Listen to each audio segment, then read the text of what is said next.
O meu contato com o mundo do aço foi inesperado, imprevisto e extremamente interessante. Gerou muita perplexidade no início, inclusive para mim mesma.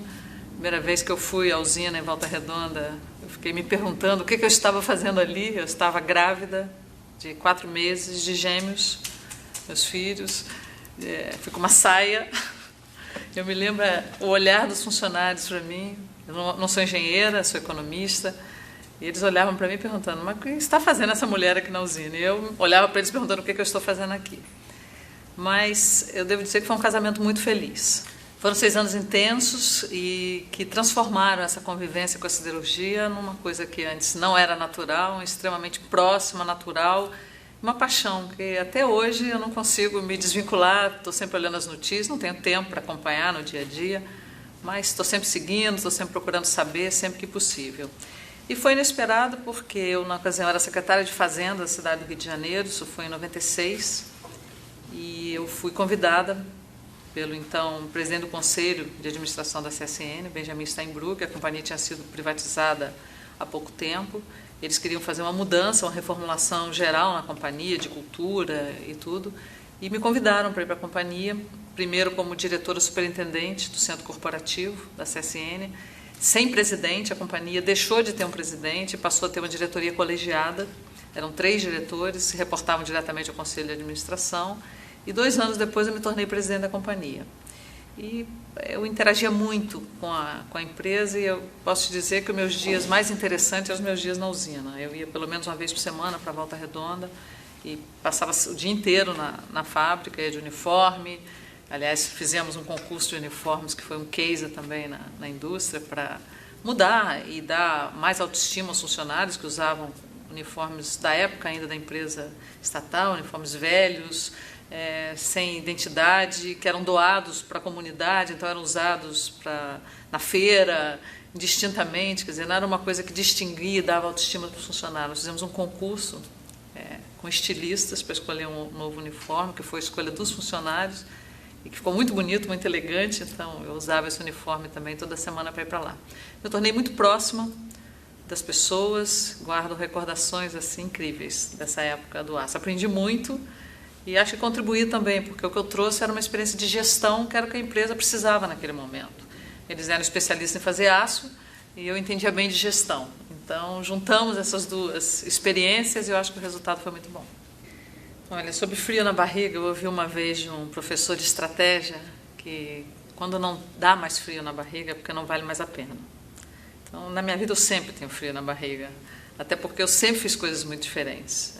O meu planejamento de vida era ser pesquisadora e professora universitária. Eu fiz um mestrado, doutorado em economia, cheguei a começar um pós-doutorado em economia e matemática, então nunca tive a intenção de ser executiva. Tudo aconteceu por acaso e eu tive uma experiência muito diversificada no setor público e no setor privado. Sempre com muito frio na barriga.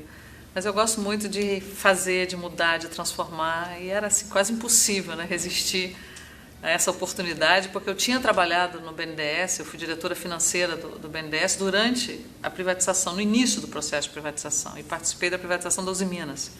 Então, ir trabalhar depois numa siderúrgica, a mais emblemática de todas, que é a CSN, que tinha sido privatizada, era um convite praticamente impossível de resistir, né? Eu acho que a própria ousadia de me convidar uma mulher grávida de gêmeos, eu acho que isso ajudou bastante a balançar os alicerces lá da siderurgia, não só da CSN, eu acho que do resto todo. Foram 6 anos de uma intensidade tão grande, porque era um momento de muita mudança no Brasil. Então, a CSN liderou consórcios de privatização, por exemplo, para a compra da Vale do Rio Doce, nós compramos a Light, consorciados, compramos portos, ferrovias, compramos uma siderúrgica nos Estados Unidos.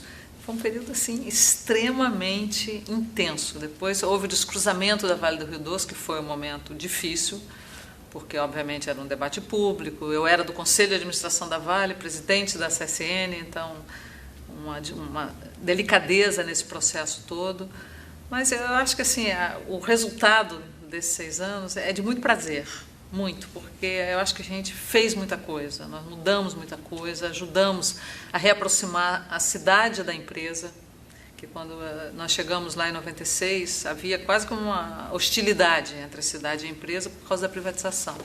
Então a gente conseguiu reaprender a conviver, para isso a ajuda do prefeito de então, que é o prefeito atual de novo, o prefeito Neto, foi fantástico, a gente trabalhou em dupla, em parceria, sempre visando o interesse da empresa e da cidade, e deu muitos resultados. Então foi bom, foi muito prazeroso.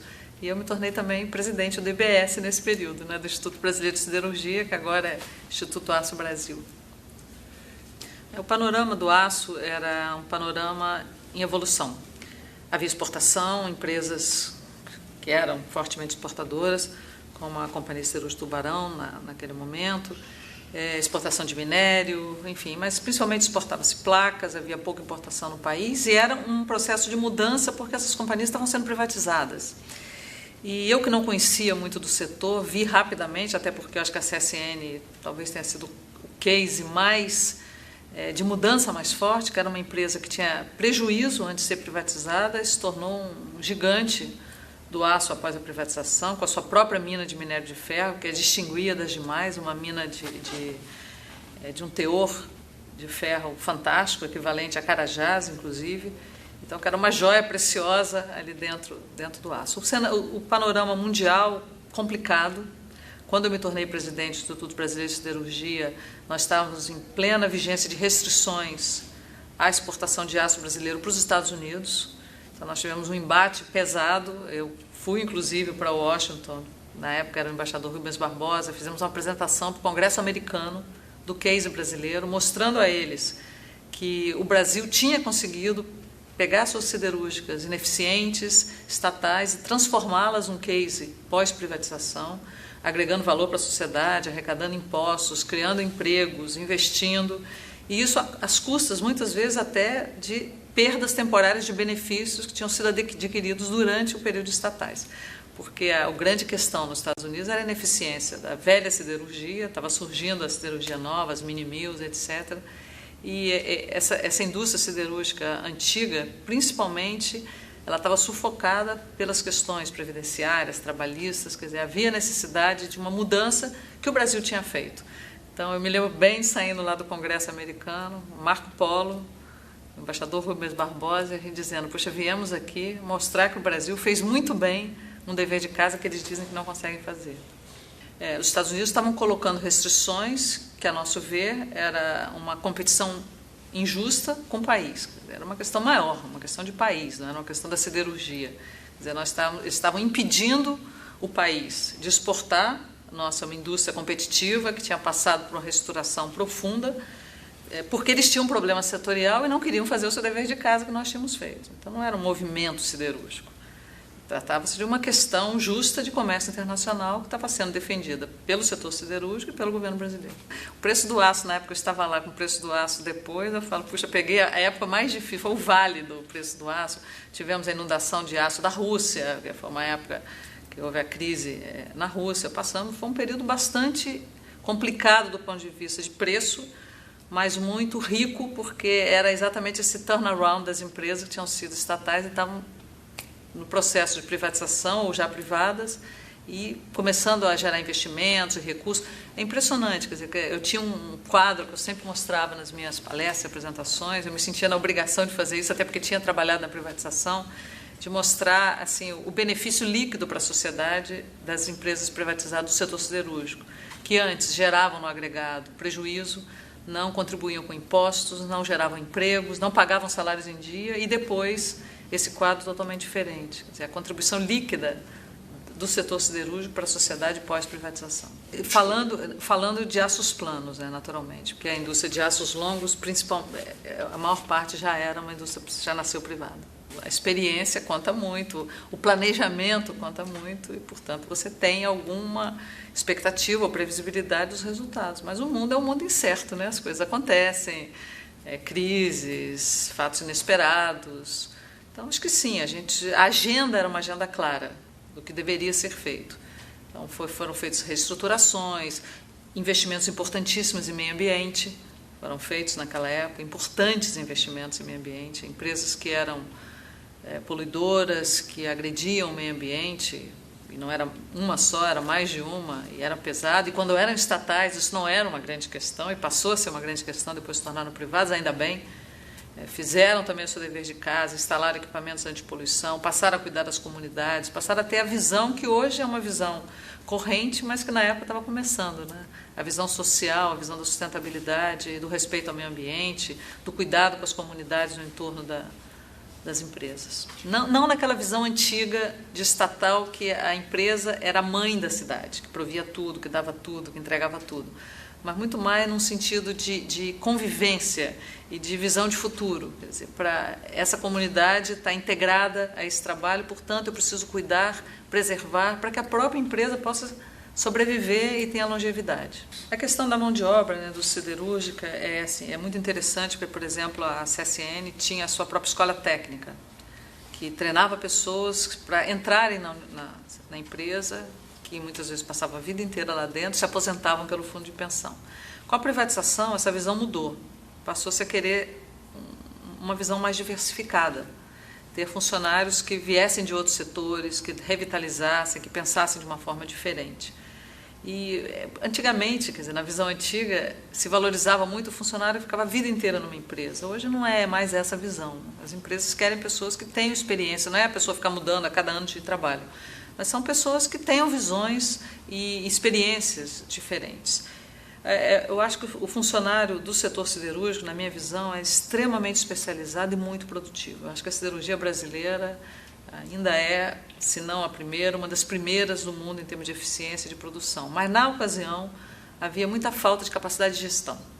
Então, era muito técnico e muito pouco de gestão. Eu acho que isso é que mudou bastante no setor de lá para cá, como mudou em outros setores do Brasil, com os processos de abertura da economia, que trouxeram formas de governança e de gestão mais modernas para o país, com a própria privatização, com a vinda de empresas que se instalaram aqui. Então, houve um processo de profissionalização, tanto dessas empresas que foram privatizadas, como das empresas familiares também, que foram se tornando cada vez mais profissionais do ponto de vista de gestão. Esse foi um movimento do país, mas eu acho que a privatização e aí o setor siderúrgico tiveram um peso bastante grande. Eu posso te dizer que eu me diverti muito, eu achava muito interessante. Eu acho que do que eu posso dizer, o Rinaldo, que não está mais conosco, Jorge Gerdau, outros, Zé Armando, da CST, foi uma conversa muito boa. Marco Polo, sempre me senti muito respeitada, sempre participei muito intensamente de tudo. Eu acho que foi um período muito rico, muito importante e que a gente viveu intensamente. Então, eu acho que além de trabalhar, tem que ser bom, né? Tem que ser prazeroso. E foi divertido. Acho que foi muito intenso e foi muito bom. Eu fui para a CSN, como eu já disse, grávida de 4 meses e meus filhos quase nasceram dentro da usina. Eu trabalhei até 2 dias antes deles nascerem. Foi uma gravidez maravilhosa, não tive nada. E eu nunca tive essa questão de culpa.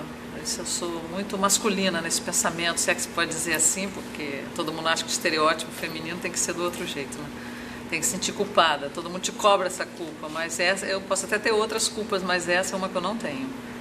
Eu só fiquei 1 mês em casa, voltei a trabalhar com 1 mês e te confesso que 1 mês já me pareceu muito longo. Eu nunca tinha ficado 1 mês em casa na minha vida.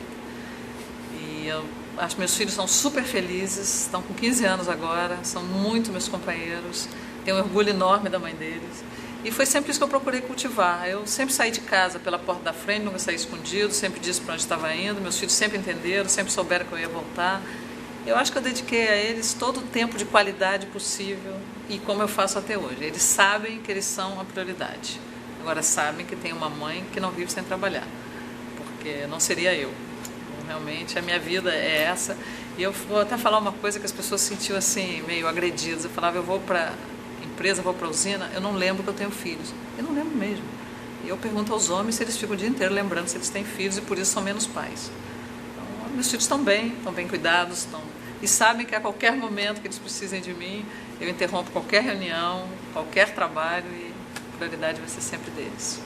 Eu tenho assim uma ligação afetiva muito grande com Volta Redonda e com a CSN, até por isso eu nunca tive coragem de voltar lá, porque realmente foi muito forte. E eu posso te dizer que quando eu saí da CSN, foi assim, muito... Foi, eu vou dizer, triste, pesado, foi comovente até, porque eu tenho isso guardado, eu recebi, eu acho que mais de 300 e-mails de funcionários, principalmente o pessoal do chão de fábrica, com depoimentos emocionantes, dizendo exatamente da estranheza deles quando eu fui e de como nós fomos nos conquistando e como agora eles sentiam a minha saída. E eu tenho todos esses e-mails impressos, eu respondi a todos, ao longo de 2, 3 meses, eu respondi um a um. E a minha secretária, que me segue até hoje, ela fez um book para mim com esses e-mails que eu acho que eu brinco que são o meu melhor currículo, que são o depoimento das pessoas com quem eu trabalhei. É muito bonito. Tem uma coisa que eu sempre faço, eu sempre visto a camisa dos lugares que eu trabalho. Eu me torno parte deles. A CSN era uma empresa muito dura, muito estruturada. Ela foi, eu brinco, governada por militares. Então, você falou que trocaram engenheiros por uma economista executiva. Na verdade, a maior parte dos presidentes da CSN foram generais, que foi muito bom, porque deu uma estrutura, uma solidez à companhia. Mas, por outro lado, tornou a empresa muito dura. E isso era um pouco a cara do setor e até de outros setores no Brasil, né? E havia um distanciamento muito grande dos dirigentes, das pessoas de níveis menores. E eu sou uma pessoa muito informal. O fato de ser mulher, eu acho que ajudou muito. Eu me aproximei muito das pessoas. Eu trouxe os funcionários para as discussões, para as reuniões. Quando eu cheguei na CSN, eu chamava as pessoas para a reunião e ninguém falava. Se eu não dissesse fala, ninguém abria a boca. E eu acho que não me incomodava demais, porque eu queria um dirigente, tudo que ele precisa é de pessoas que falem e que, se possível, te contrariem, né? Para dizer sim, eu não preciso ter ninguém. A gente quer pessoas que digam não, quando for para ser dito. Principalmente fazer a gente refletir e pensar. Então, na minha visão, acho que o fator de sucesso foi essa aproximação. Foi o funcionário se sentir valorizado. Como eu disse, a gente fez um concurso para mudar os uniformes, quer dizer, uma atenção com as pessoas que eu tinha muito. Eu fiz um programa de conversas com o pessoal do chão de fábrica, que eu me sentava em cima de uma mesa, literalmente, era livre quem se candidatava, as pessoas se inscreviam em reuniões de 80 pessoas, mais ou menos, por vez. Eu fazia isso regularmente, eu acho que eu devo ter coberto praticamente todos os funcionários de chão de fábrica, que não eram poucos, eram cerca de 6 mil pessoas, e o tema era livre, podia falar o que quisesse, e não participavam os chefes. Éramos eu, uma pessoa de comunicação e uma pessoa de RH, e mais ninguém. E eles falavam, e muitos iam 2, 3, 4 vezes para levar questões. Então, eu conheci muito a usina com isso, quer dizer, as questões do dia a dia, o problema dos uniformes que não eram lavados adequadamente, de como os caras eram demitidos, porque eles foram tendo confiança de me contar coisas que eles não contavam nem para os chefes. Então, se por um lado isso causou uma enorme estranheza, porque naquela época ninguém participava de uma reunião sem o seu chefe estar junto, ele não podia falar se o chefe não deixasse. Eu quebrei tudo isso. Eu acho que esse foi o segredo de ter dado tão certo, pelo menos na minha visão. Eu acho que a indústria do aço hoje vejo ela como dinâmica, com potencial, e que ela tem usado esse potencial de se internacionalizar. Hoje não é mais uma indústria que está restrita às fronteiras brasileiras, né? Ela vem avançando cada vez mais em parcerias, em aquisições, em sociedades fora. Óbvio que aconteceu também o movimento ao contrário, tivemos também a vinda de empresas estrangeiras. Eu acho que isso é um processo que acontece, é natural, de consolidação. Depois talvez venha uma outra onda de menor, um processo menor de consolidação, mas eu vejo como uma indústria pronta, madura, respeitada, que tem uma voz importante, que se preocupa com questões relevantes, que tem um papel importante no desenvolvimento econômico e também no desenvolvimento social do país. E um ponto que eu acho que é importante eu falar isso, até porque acabei de me lembrar, na época que eu vim que eu fui para a CSN, já estou nela de novo, na época que eu fui para a CSN, eu nunca gostei muito, vou confessar, eu gosto de falar a verdade, nunca gostei muito de associações, de classe, eu sempre achei essas coisas muito clube e pouco resultado. Então sempre tive, eu confesso, uma certa aversão a isso, porque eu nunca vi não tinha visto nenhum que funcionasse de fato, que defendesse de forma legítima os interesses. Eu conheci isso quando eu vim para a indústria do aço, porque o Instituto Brasileiro de Siderurgia, agora eu tenho que me acostumar, Instituto Aço Brasil, ele tinha e tem um corpo de pessoas que, independente de quem está ali no comando, o Instituto tem uma missão, ele tem uma visão, ele tem um mandato. Aquilo acontece, não é uma coisa política apenas. Tem que ser, óbvio, e para isso você tem os dirigentes que levam essa missão política, que tem que existir, que tem que dialogar com o governo, com os governos, com a sociedade, mas tem a missão técnica. E isso me conquistou muito na época. Os nossos valorosos funcionários aí do Instituto Brasileiro de Siderurgia, sob o comando do Marco Polo, então fazem com que haja uma continuidade nesse processo de integração e de desenvolvimento da indústria siderúrgica no país, que eu acho fantástico. De tudo que eu conheço até hoje, assim, o case de associação que mais me impressiona e que eu conheci de perto é do Instituto de Siderurgia. É muito, muito bacana, muito útil. Um modelo para as outras.